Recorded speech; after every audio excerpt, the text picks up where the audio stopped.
Hey guys, welcome back to Electrical Car Repair Live. Thank you guys for watching and subscribing to the channel. Today will be super helpful video, guys. If you have a BMW guys 5 Series, I'm talking about generation E60 E61, and you're trying to replace ignition coil, guys. Stay with us, we'll cover everything, guys, the order of the coils, what codes you may get, and how to recognize which coil is bad. So make sure, guys, you stay until the end and we'll explain all that as we go.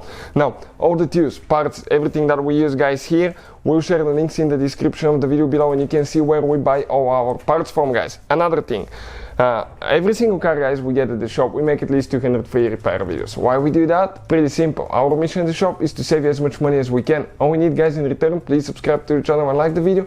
That way we can keep providing this free information to you guys. So let us show you, okay, what we'll be doing here, where the ignition coils are located and how to replace them.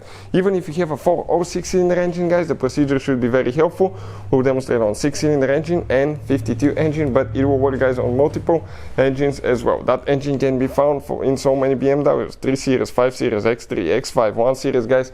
It's one of the most popular engines. And before we start, if you have a BMW, guys, or any other car, check out this channel. This is our main channel, Auto Repair, guys. We have helped more than, guys, okay, more than 71 million people, okay. So we have information that can save you so much money on future repairs. It can save you thousands of dollars on certain repairs. So please subscribe, and I guarantee that you'll find helpful information posted there. With that being said, guys, on your BMW, usually the ignition coils, okay, are under the engine cover. So I will come on this side, guys, and we'll show you. We'll need to remove the upper engine cover. So usually that one, you just grab it and you pull it up. You have 4 bushings usually where it attaches. This is for the 6-cylinder engine. I think 4-cylinder engine is equivalent. And they attach, okay, you can see those are the bushings, and they attach, okay, right here, guys. So with that being said, guys, now sometimes, okay, right here towards the back, you may have a hard time reaching the last 2 cylinders. If you have a 6-cylinder or 4-cylinder engine, you may have to remove the lower cow trim piece, and we have a video on the channel coming soon that will explain how to do that. But all that being said, guys, you start on the very front of your engine, okay, very front of your engine, and you're going to have cylinder number 1, 2, 3, and then you have cylinder number 4, 5, and 6. So if you have a 4-cylinder engine, it will be identical, but you stop at cylinder number 4. You start on the very front and you count that way. So let's say, guys, that you have ignition coil, okay, you have a bad ignition coil for cylinder number 2. The codes that you may get is, let's say, code P0352.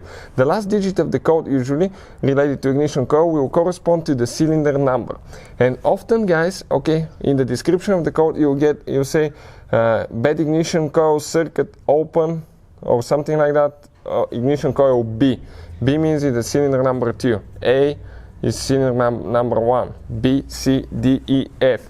Guys, so that's how they go, or cylinder number 1, 2, 3, 4, 5, 6. So we'll demonstrate how to do that on cylinder number 3, how to replace ignition coil.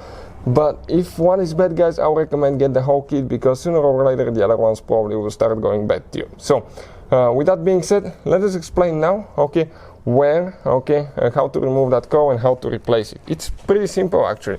Right here, okay, you need to disconnect, guys. Okay, you need to open that cap. And when you open it, it's going to spit the wires out. It disconnects them automatically. Pull it out. Cylinder number 3 is the most complicated and for us, because it's next to the Valvetronic motor here.